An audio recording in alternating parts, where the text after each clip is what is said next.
Recently, I saw an article that over 450 original Kenner Star Wars figures were all found just sat in a warehouse, all mint, all corded, and all completely forgotten about until somebody found them and unearthed them all these years later. And that's gotta be like a dream come true, right? Whether you're a collector or a buyer or a seller, that's the kind of thing that we dream about. And it also got me thinking about a few different conversations that we could have on a Toy Talk Tuesday episode, a few of which we're gonna get into in today's episode.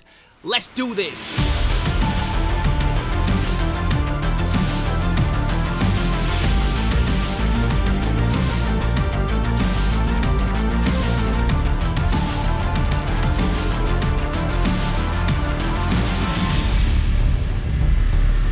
Slimehouse TV, myself, Theo Kane, hope everybody is good. Hold tight the Slime Alliance, the Slime Renegades, and everybody else that's locked in.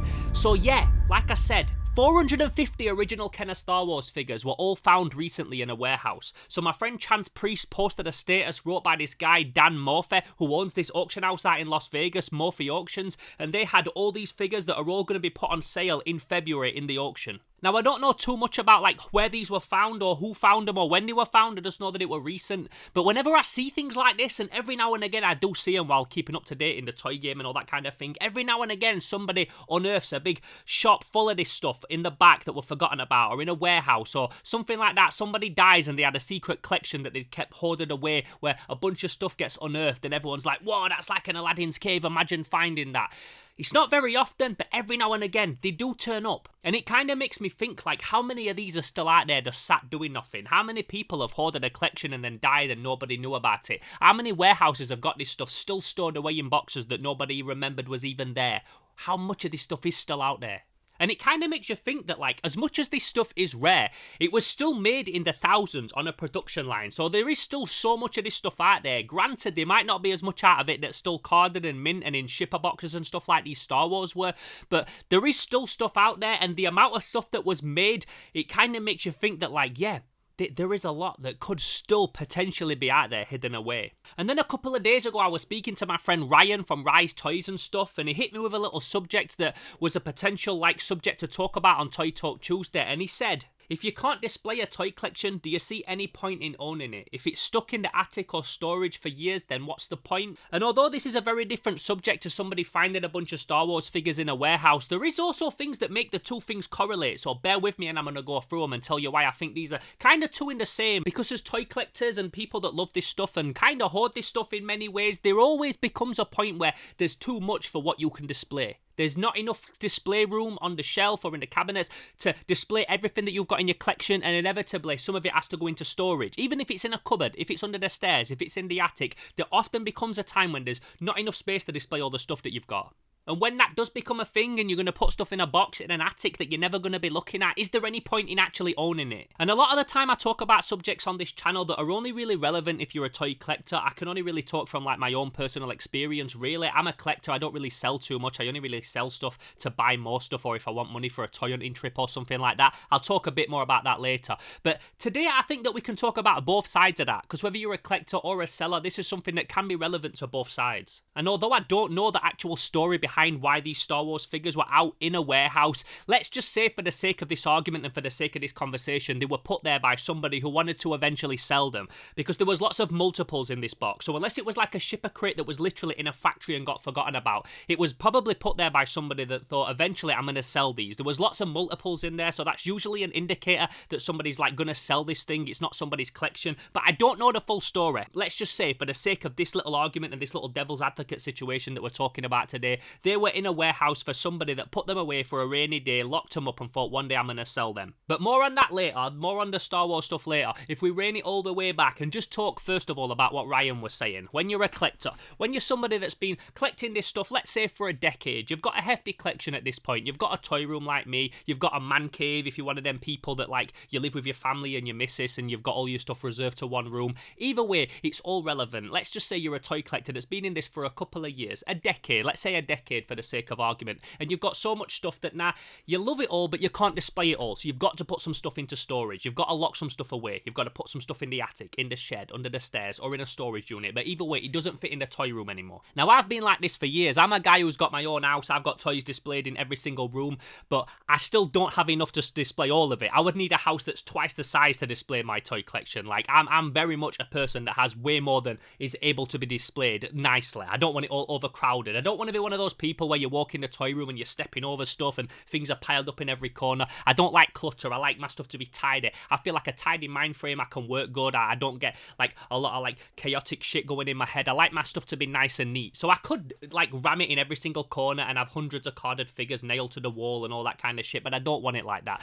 I don't want my stuff all over collecting dust. I like it nice. I don't like it chaotic. Now, I've seen toy rooms that are like fucking bedlam. I've seen toy collections that are so fucking crazy, like stuff piled in every corner, stuff shoved into every nook and cranny, stuff in cardboard boxes that you can't even see what's inside them, stuff piled in front of each other so you can't even see what's at the back. And these aren't toy sellers that have got this stuff in a warehouse because they plan on selling it and it's just their toy stock. These are toy collectors that have just fucking hoarded this shit for years. And I do think to myself a lot of the time, like, what is the point in having all this shit if you can't display it? You probably don't even know what you've got. All these boxes that are just piled high full of stuff, you probably forgot what's even in the bottom of those things. Like, surely, like, there's no point having it if it's just in boxes and you're never gonna see it, never display it, and it's just sat there doing nothing. And that's when the similarities come between a collector and a seller, because you've got all this stuff that's like hoarded away for whatever reason, whether you're holding it away for a rainy day to sell it or you're holding it away for a rainy day because you want to display it one day. Either way, it's still stored away in boxes and you can't see it. The only difference is a toy seller has got it there because one day they want to sell it. It's like money sat there. A collector's sat it there because they want to one day display it, but like, will that day ever come? Now, when it comes to collectors doing this in particular, I often find it's when somebody's got no focus or very little focus. They just go out and buy everything. They go to car boots and pick up anything that's remotely vintage or retro or anything that's remotely interesting just so they can bring it back and hold it in the cave because they might want to display it someday. They kind of like attack this thing like a kid in a candy shop. Like they go out to a toy fair or a toy show or a market or a flea market or a car boot and they just buy anything they see that looks remotely like it could look cool on a shelf one day. Now, I used to be a lot like this when I was younger, when I was toy collecting. I would just go out and pick up anything that was remotely cool, anything that was from any kind of film franchise or any kind of car boot or anything that was 60s, 70s, 80s, 90s. I would pick up as much of it as I could. Now, granted, it was all a lot cheaper back then when I was hitting the car boots when I was like in my early 20s and stuff. You could get this stuff a lot easier and a lot cheaper, so that's why I was collecting it. But either way, I was still somebody that was going out with no focus and just picking up anything that looked remotely cool or vintage. But the thing that got me out of it personally was like kind of taking my toy collecting to the next level when I started booking trips to America, and in particular booking trips to Tokyo, Japan, because I'd be like, okay, I'm going out to Japan, like the toy mecca of the world, the best place for toy collecting in the universe as far as I'm concerned. So I'm going out there, I want a bunch of cash to spend, and I also want display space for when I get back. I want to be able to put the toy in the display cabinet. So I'm looking at toys and thinking, do you know what, all that stuff in that cabinet, I like it, but I've seen it 1,000 times at toy fairs and at car boots. I would probably be able to get it again if I want to, so I could sell that stuff and have space for the toys that I get from Japan and replace those toys in that cabinet with something that I'm not going to see every day and I might never see again, like really rare cool stuff. Even if it's a lot more minimal, if I spend a lot more money on one thing and sell like a whole cabinet's worth of stuff, getting one thing that's rare, I would much rather do that. So by having that mind frame and that focus, it gave me a reason to thin out a lot of my collection. Because I had focus, I had like a reason to need to make the space. See, there was a point in like 2007 or something like that where I had like literally everything, every biker mice, every Hasbro wrestler, every single Street Shark. I had all this stuff, Street Sharks in particular. Like I had every single one, and then all the extreme dinosaurs, and they pretty much took up like 3 of these IKEA cabinets just on Street Sharks. And it's like, yeah, I think they're cool, I think they're nice, they're awesome figures, but do I really want them to take up like 20% of my toy room space? Do I really want that when I could fill those 3 cabinets with a bunch of stuff that you don't see all the time?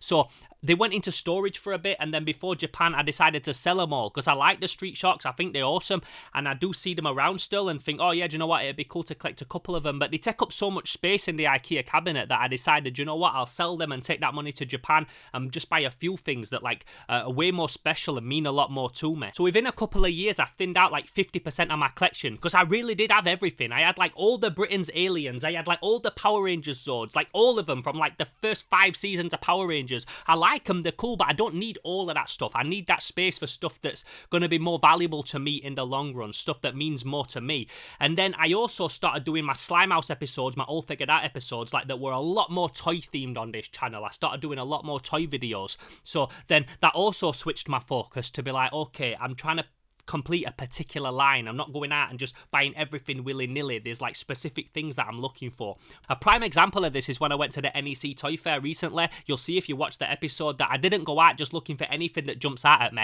Now granted, that can always be a thing, but I was out there particularly looking for specific things. I had a very specific focus. I was after these weapons for this toy line, this particular figure complete to complete this toy line, because I want to do toy documentaries on them. I want to do like featurettes and video essays on this channel, and I want to have that whole line in its entirety. So I'd go to the toy fair looking specifically for very specific things. But this is also something that I'm, again, like all these subjects that we talk about on this channel, or most of them, like I'm very torn when it comes to thinking about them, and I can't make my decision either way. I very much do sit on the fence with it, because as much as I've got that focus and there's specific lines that I'm after, there is also other things that jump out at me. And then also when it comes to this stuff, like I have got stuff that's in boxes that I barely ever see, but I'll never sell it because I sleep better at night knowing that I've got it.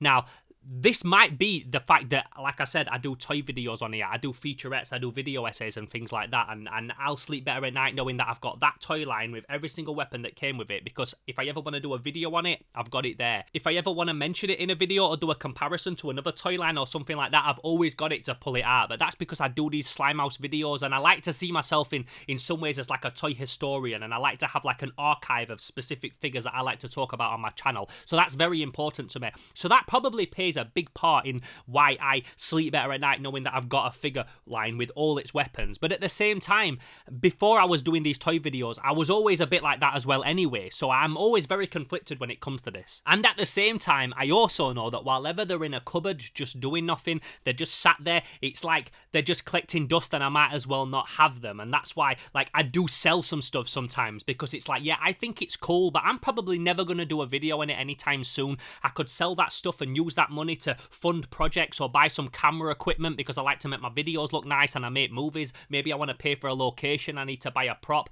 I need to pay for some catering for a film shoot that we're doing. So it's better spent on that right now than sat doing nothing. Not all my toys, there's some stuff that I would never do that with, but then, do you know, just those like random ones that you've got that you like but you're not in love with, those kind of toys, you're not going to pull them out and display them anytime soon. You've just got them because they're nice and you've got them in a whole collection, but you don't really need them. So again, I'm so conflicted when it comes to all this stuff. I don't have a definitive answer of any of it, which is why I like to do these, so that we can all talk about it in the comments after. And that's when I come on to like the selling side of stuff, because I'm not a guy that sells a lot of stuff like that. I'm not one of these toy sellers. I make my money doing other things, illustration and all like the other commission jobs that I do and things like that. I'm just a toy collector. But obviously there does come times when I sell stuff. Like I said, I like to do cool stuff, whether it's filming or I want to complete another toy line, so I'll sell one toy line to buy the stuff to complete another one. Maybe I want to go on a Japan trip or America, or just take a day trip somewhere and do something fun, do some filming for Slimehouse. Like, it's good to be able to have that stuff there so that you can sell it and have that fund other projects that you want to do. So I do always have like little bits that I can sell if I need to, but at the same time, I don't want to have too much of that. I don't want to have a full storage room full of that stuff, just in case that rainy day comes when I need some money for an emergency or something like that. It's nice to have a bit of that, but I don't want too much of that, because then I'll end up like this person that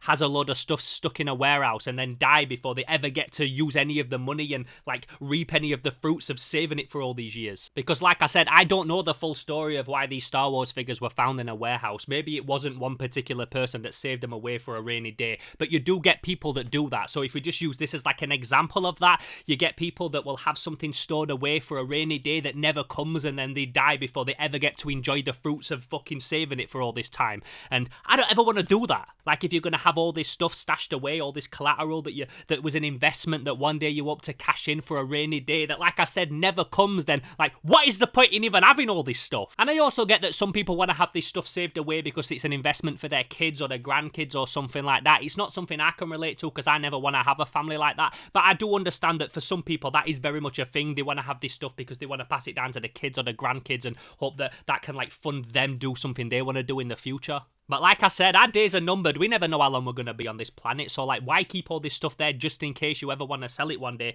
While it's all just sat in boxes collecting dust, why not just sell half of it and enjoy half of it while you're still here and you can still enjoy it? And if you're a collector that's just got it all stored away in boxes because maybe one day you hope to display it and maybe not, who knows, you've got it there because you've not decided what you want to do with it yet, then why just leave it collecting dust? Sell half of the toy collection. Why not just sell half of the toy collection and then use that money to buy something that's actually going to be put on a shelf and enjoyed? And also, this is not me trying to tell people to sell all the toy collection or sell half the toy collection or anything like that. One, because I never tell people about their own business. What they do with their life is completely up to them. I'm not somebody who wants to give advice or anything like that. I'm just talking about my own personal experience and my opinions on this stuff, because obviously, I would never sell all my toy collection. I might sell little bits and bats. There might be the odd shelf that I'll clear off to make money for something else, but I would never take my toy collection because my toy collection is my fucking life. I love this shit. I'm just talking about like my personal opinion on this and where my head is at now regarding this particular subject, and always interested to know like where your head is at on this particular subject and why I do these Toy Talk Tuesdays and encourage the discussion topics in the comments afterwards. And also when it comes to like these shops that get found with a load of stuff in the back room in storage or a warehouse, or somebody who died and had all this collection stashed away that has been unearthed and found now after all these years, I always think like, okay, so this is one, for example, where they found over 450 Star Wars Kenner figures. What if they found over 4,050 Star Wars Kenner figures? What if they found 4 million? What would that do to the market moving forward? Now, every now and again, you hear about these finds. Somebody goes into a warehouse and finds a bunch of old toys, a bunch of stuff that's been stuck in storage, ex-stock, that kind of thing. You see it on these, like, storage hunters programs, and every now and again, I read an article where someone's found a bunch of Star Wars or a bunch of Mask toys or a bunch of Doctor Who or a bunch of Turtles vehicles or something like that.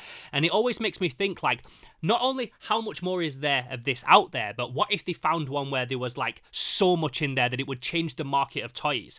I asked Chance Priest, the guy that posted this original thing about the Kenner Star Wars being found, because he's a big time toy collector. In my opinion, he's got the biggest toy collection in America. He's got a huge vintage center. He sells lots of toys. He knows everything about collecting and selling toys. And I said to him, okay, so they found 450 of these Star Wars in a warehouse. What if they found 1 million? What do you think that would do to the toy scene? And he said, bro, if they found 1 million, that would fucking crash the market. So then that also makes me think that, like, so there's these people that are like hoarding this stuff away because one day they want to sell it, but at any point someone could find a warehouse full of this stuff again that completely changes the market. And maybe I'm thinking stupid, but like I said earlier, there were so many of these toys made. They were made by factories on production lines in the fucking thousands, and there's so much of this stuff out there, and there's still so much of this stuff that's not been discovered yet. There's a landfill that's full of fucking Luke Skywalker figures because they made too many of them.